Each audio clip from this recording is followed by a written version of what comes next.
நமஸ்காரம். அஸ்மத் சர்வகுருபியோ நமக. இது நமது உலகம் சேனல் நேயர்களுக்கு வேங்கடம் ராம்நாராயண் அன்பு கலந்த வணக்கங்கள். மாற்றம் ஒன்றே மாறாதது, அதை எதிர்கொள்ள நான் எப்பையும் ரெடி என்று எண்ணிக்கொண்டிருக்கக்கூடிய விருச்சிக ராசி அன்பர்களே நண்பர்களே, எதிர்வரக்கூடிய குரோதி வருடம் நமக்கு எப்படி இருக்கும்? ஏப்ரல் மாதம் பிறக்கிறது, சித்திரை மாதம் 1ஆம் தேதி நமக்கு தெரியும். புது வருடம், தமிழ் புது வருடம்னா சித்திரை 1 ஏப்ரல் மாதம் மிருகசீரிஷ நட்சத்திரத்தில் பிறக்கிறது. விசேஷம் செவ்வாய் திசையில். என்ன விசேஷம்னா, விருச்சிக லக்னத்துக்கு, விருச்சிக ராசிக்கு, விருச்சிக லக்னத்தில் தான் பிறக்கிறது. விருச்சிக ராசிக்காரர்களாய நமக்கு செவ்வாய் திசையில் இந்த வருடம் பிறக்கிறது.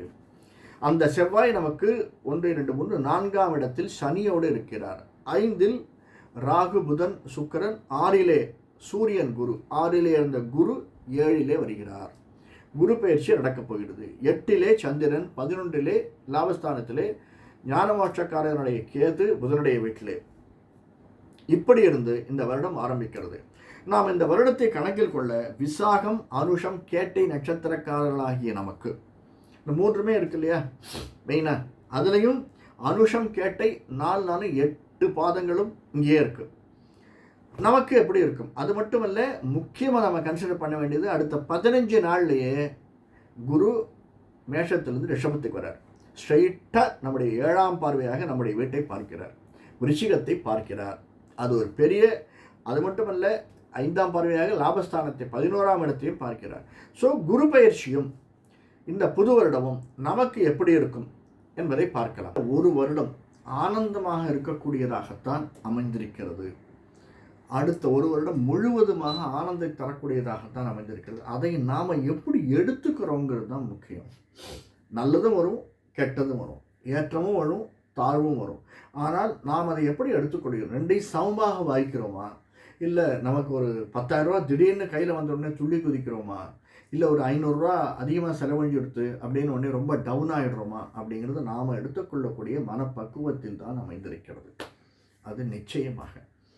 அதுவும் விருச்சிக ராசிக்காரருடைய நமக்கு எதிர்வரக்கூடிய நாட்கள் எப்படின்னா, அன்றைய தினம் இந்த இது எப்படி இருக்குன்னா, இந்த மாதம் ஆரம்பிக்கிறது நம்முடைய 3ஆம் வீட்டில் சந்திரன், 4இல் சனி, 5இல் புதன், செவ்வாய், ராகு, 6இல் சூரியன், சுக்கிரன், 7இல் குரு. குருவனுடைய பார்வை நமக்கு முக்கியம். 11ஆம் வீட்டில் கேது இருந்து நம்மை வழிநடத்துகிறார்கள். இதில் முக்கியமாக பார்க்கணும், குருவனுடைய பார்வை நமக்கு இருக்குது சார். வேறு என்ன வேணும் மனுஷனுக்கு? செவ்வாய் 4ஆம் வீட்டில் சனி, ஸ்திர ராசி, ஸ்திரம் அப்படின்னு சொல்லுவாங்க, ஸ்திர வாரம்னு சொல்லுவாங்க சனியை. தன்னுடைய சொந்த வீட்டில் இருக்கார். அதனால் நிச்சயமாக எழுதி வச்சுக்கோங்க, முயற்சி எடுத்தீர்களே ஆனால் ஒரு வீடு வாங்குறதோ வீடு மாறுறதோ நிச்சயமாக நடக்கும். ஆனால் முயற்சி எடுக்க வேண்டும். விருச்சிக ராசிக்காரர்கள் எடுக்கக்கூடிய முயற்சியை பொறுத்து. சார் இதுக்கு நீங்கள் என்ன சொல்லணும்? நானே முயற்சி எடுத்தேன்னா எல்லாமே நடக்குமே? கிடைக்காது சார். முயற்சி எடுத்து ஒரு ஐபிஎஸ் ஐஏஎஸ் ஆக முடியுமா? அதற்கு எவ்வளோ முயற்சி எடுக்கணும்? கிட்டத்தட்ட 3 வருடம் 4 வருடம் உழைக்கணும். ஆனால் இந்த ஒரு வருடத்திலே நம்ம எடுக்கக்கூடிய முயற்சி அடுத்து நமக்கு ஒரு வீட்டை பெற்றுத்தரும். அது வாடகை வீடாக இருந்தாலும் சரி, சொந்த வீடாக இருந்தாலும் சரி, அந்த முயற்சி எடுத்தோம்னா உடனே கிடைக்கும். அதை தான் நான் சொல்கிறேன். இது ஷார்ட் டேர்ம் முயற்சி. லாங் டேர்ம் முயற்சி வேறு. இப்போது ஒரு எக்ஸாம் எழுதுகிறோம், ஐஎல்ஸ் எழுதுகிறோம், கேட் எழுதுகிறோம், ஜிஆர்இ எழுதுகிறோம்னா இந்த மாதிரி ஒரு முயற்சி எடுத்தோம்னா அடுத்த 6 மாதம் ஒரு இடத்துக்கு நமக்கு ரிசல்ட் வந்துடும். 3 மாதங்கள் மேக்ஸிமம் அதிலே ரிசல்ட் வந்துடும். அதற்கு நான் முயற்சி எடுக்கணும், அப்ளை பண்ணணும், ப்ரிப்பேர் பண்ணணும், போய் உட்காரணும், எக்ஸாம் எழுதணும். இந்த முயற்சி எடுத்தோம்னா உடனே கிடைக்கும். முயற்சி எடுக்காமல் எனக்கு நான் அப்ளிகேஷன் போட்டேன், நாளைக்கு பார்த்துக்கலாம்னு ப்ரிப்பரே பண்ணாமல் போய் உட்கார்ந்தோம்னா நமக்கு பலன் தருமா என்பதை யோசிக்க வேண்டும். குருவனுடைய புனர்பூசம் விசாகம் புரட்டாரு, அந்த குரு தான் 7ஆம் வீட்டில் இருக்கார். அதனால் அவருடைய பயிற்சிக்கு அப்புறமா நிச்சயமாக இந்த ஒரு வருடம் அவருடைய பார்வையோடு இருக்கிறது. விசாக நட்சத்திரக்காரர்கள் கேட்கவே வேண்டாம். குருவனுடைய அனுக்கிரகம் நமக்கு நிறைய இருக்கிறது. அதனால் நம்ம என்றென்றும் மேன்மையாக இருப்போம். விசாக நட்சத்திரக்காரர்களுக்கு இந்த எதிர்வரக்கூடிய அடுத்த ஒரு வருடம் நினைச்சதை நடத்தி கொள்ளக்கூடியதாக தந்திருக்கிறது. ஆனாலும் அந்த குரு சுக்கிரனுடைய வீட்டில் இருக்கார். அதனால் சில செலவுகள் அதிகமாகிறதுக்கு சான்ஸ் இருக்குது. சார் நல்ல செலவு தானே, ஒரு வீடு வாங்கணும் அப்படின்னா அதுக்குரிய அட்வான்ஸ் பே பண்ணணும், லோன் வாங்கணும். அது நமக்கு ஒரு செலவிலே வரவு, அப்படி தான் எடுத்துக்கணும். வேற ஒரு இடத்துல கடன் வாங்கி ஒரு வீட்டுக்கு அட்வான்ஸ் கொடுத்தாலுமே அந்த அட்வான்ஸ் நம்ம திரும்பி வரப்போகிறது செலவு தான். தற்போதைய செலவு, பின்னாடி வரக்கூடிய வரவு. ஒரு 2ஆம் இடத்துல ஒரு நம்முடைய எக்ஸ்பேன்ஷன், பிஸ்னஸ் எக்ஸ்பேன்ஷன் பண்ணுறோம் அப்படின்னா அதற்கு ஒரு செலவை பண்ணுகிறோம். ஆனால் அங்கே எடுக்கக்கூடிய வரவு, பிற்காலத்தில் அது கிடைக்கக்கூடிய வரவு என்பது பிற்காலத்தில் வரும். இப்படிப்பட்ட செலவினங்கள், பின்னாடி வரக்கூடிய வரவினங்களை கருத்தில் கொண்டு இப்போ செலவினங்கள் அதிகமாகத்தான் ஆகும். அடுத்தது அனுஷ நட்சத்திரம். அனுஷம், பூசம், அனுஷம், உத்திரட்டாதி சனியினுடைய காலம். அந்த சனி நமக்கு 4ஆம் வீட்டில் இருக்கார், அதுவும் தன்னுடைய வீட்டில், சொந்த வீட்டில் இருக்கார். அதனால் நிச்சயமாக வீடு, மனை, நிலம் வாங்கிறதுக்கு, வீட்டிலேயே ஒரு பொருள் வாங்கிறதுக்கு, வீடை எக்ஸ்பேண்ட் பண்ணுறதுக்கு, இது வரைக்கும் வீட்டுக்கு பெயிண்ட் பண்ணல சார், 8 வருஷம் ஆச்சு, 10 வருஷம் ஆச்சு, 12 வருஷம் ஆச்சு, பெயிண்ட் பண்ணுறதுக்கு புதுப்பிப்பதற்கான சாத்தியக்கூறுகள் நிறைய இருக்குது அனுஷ நட்சத்திரக்காரர்களுக்கு. அது உறவு புதுப்பிப்பதற்கும் இருக்குது, நட்பு புதுப்பிப்பதற்கும் இருக்குது, வீடு புதுப்பிப்பதற்கும் இருக்குது, ஒரு புது வேலை கிடைப்பதற்கும் இந்த ஒரு வருடம், அடுத்த ஒரு வருடம் 25 மே ஜூனுக்குள்ளே நமக்கு நல்ல ஒரு செய்தி, நல்ல விஷயம், நல்ல ஏற்றம் இருக்கும், வாழ்க்கையில் முன்னேற்றம் இருக்கும், நாம் எடுக்கக்கூடிய முயற்சிகள் அதற்கு வலு சேர்க்கும். அடுத்தது கேட்டை நட்சத்திரம். கேட்டை புதனுடைய கால். ஆயில்யம் கேட்டை ரேவதி புதனுடைய கால்.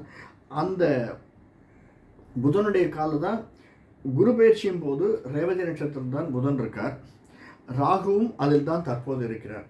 அதனால் அந்த ஞானம் நமக்கு எதை செய்தாலும் கொஞ்சம் அளந்து, ஆற்றுல போடாலும் அளந்து போடு அப்படின்னு ஒரு பழமொழி இருக்குது. அந்த மாதிரி எதை செய்தாலுமே அதை ஒரு லாபகரத்தோடு, நல்ல எண்ணத்தோடு, நல்ல சிந்தனையோடு ஆராய்ந்து சிந்தித்து செயல்படக்கூடியவர்களாக கேட்டை நட்சத்திரக்காரர்கள் இருக்கிறார்கள்.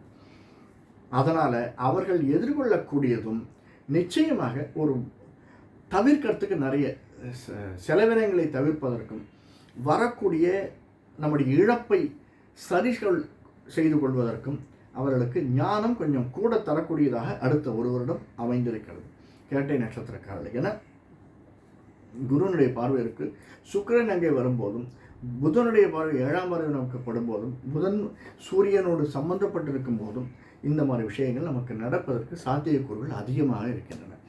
இது அனுஷம், விசாகம், கேட்டை நட்சத்திரக்காரர்களுக்கு. பொதுவாக எப்படி இருக்கும் அப்படின்னா, பொதுவாக ஏன்னா 10ஆம் வீடு அப்படிங்கிறது சூரியனுடைய வீடு, சிம்ம ராசி. அந்த சிம்ம ராசியை சனியினுடைய பார்வை, 7ஆம் பார்வையாக சனி பார்க்குறார். அது மட்டும் இல்லை, அந்த சிம்ம ராசிக்கு சூரியன் வரும்போது, சுக்கிரன் வரும்போது, செவ்வாய் வரும்போது, அதாவது கிட்டத்தட்ட ஒரு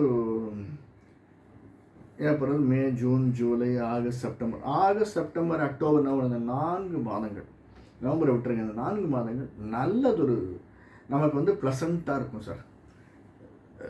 விருச்சிக ராசிக்காரர்களுக்கு இந்த 4 மாதங்கள் நல்ல ஏற்றம். முதல்ல 2-3 மாதங்கள் கொஞ்சம் ஸ்லக்கிஷாக புஷ் பண்ண வேண்டியதாக இருக்கும். புஷ் தள்ளி விடு அப்படிங்கிற மாதிரி இருக்கும். அடுத்த 4 மாதங்கள் ரொம்ப அருமையாக இருக்கும். கடைசி 4 மாதங்கள் ஏற்றத்தை தரக்கூடியதாக இருக்கும். நம்ம கொஞ்சம் we have to step up to some extent. என்ன பண்ணணும் அப்படின்னா, நம்முடைய குருவை கெட்டியாக பிடித்துக்கொள்ள வேண்டும். குருவனுடைய பார்வை தான் நமக்கு இருக்குது அடுத்த ஒரு வருஷமும். அதனால் குருவை கெட்டியாக பிடிச்சிக்கோங்க. ஒவ்வொருத்தருக்கும் சில பேருக்கு ராகவேந்திர குருவாக இருப்பார், சில பேருக்கு சுப்பிரமணியரே குருவாக இருப்பார், சில பேர் தட்சிணாமூர்த்தி குருவாக இருப்பார், சில பேருக்கு ஆதிசங்கர பகவத் பார்த்தால் இல்லை பெரியவாள் குருவாக இருப்பார், சில பேருக்கு ராமானுஜர் குருவாக இருப்பார், சில பேர் சில மடாதிபதிகள் சம்பந்தப்பட்ட இடத்துல மடாதிபதிகள் குருவாக இருப்பார். அந்த குருவை ஒரு வருடம் கையில் பிடித்து கொள்ளுதல் ரொம்ப ரொம்ப ரொம்ப நல்லது.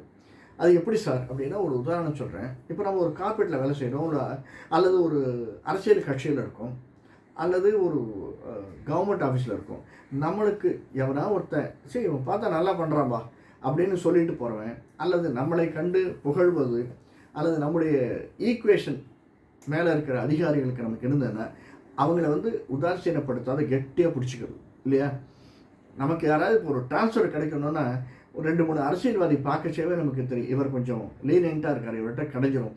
மற்றவர்கிட்ட 5 லட்சம் கொடுக்குறத விட இவர்கிட்ட 1 லட்சம் கொடுத்தா ஒரு 2-3 தான் நடக்க சொல்லுவார். அனாவசியமாக இங்கே வா அங்கே வா இங்கே வான்னு இருந்தாலுமே நம்மளுக்கு காரியம் ஆகிடும். நம்ம நினைக்கிறோமா இல்லையா, அந்த மாதிரி ஒரு சூழ்நிலை நம்ம பிடிச்சிக்கிறது ரொம்ப நல்லது. அதே நமக்கு நல்லது நடக்கணும்னு இருக்குது. அதனால் அந்த குருவை நாம் ஏற்றுக்கொள்வது என்பது ரொம்ப ரொம்ப ரொம்ப நல்லது. அதே மாதிரி லாங் டிரைவ் போச்சு, நைட்டில் போகாத, கண்ணுக்கு சிலக்கூடிய உபாதைகள் வருவதற்கான சாத்தியக்கூறுகள் இருக்குது.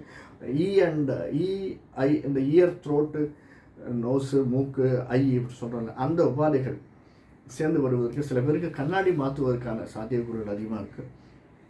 இதெல்லாம் ரெகுலர் தான். இருந்தாலுமே அந்த பிபி சுகரை தவிர்த்து இப்படி இருக்கக்கூடியவர்களுக்கு நிச்சயமாக கொஞ்சம் எக்ஸ்ட்ரா எஃபர்ட் போடச்சு, நம்ம லாங் டிரைவ் பண்ணுச்சு, அல்லது வியாபாரமாக நம்ம ரொம்ப தூரம் இன்றைக்கி எக்ஸ்ட்ரா ஒரு 2-3 மணி நேரம் செலவழிக்க வேண்டியது இருக்குது, அப்படிலாம் பண்ணச்சு, அதற்கு நம்ம எஃபர்ட்டை போடச்சு, நம்ம அந்த சமயத்தில் சாப்பிடாம வயிற்றா காய போடுறது, இல்லை தண்ணி கூட குடிக்கிறது இல்லை, ஒரு காஃபியோ டீயோ அருந்துவதில்லை, இப்படி இல்லாமல் இருந்தோம்னா நமக்கு அந்த ஒரு தலைவலி வரும், ஒரு அப்படியே ஒரு அன்ஈசினஸ் வரும். இதையெல்லாம் பார்த்து கொள்ளுங்கள். இதெல்லாம் பேசிக் நம்ம எடுத்துக்க வேண்டியது.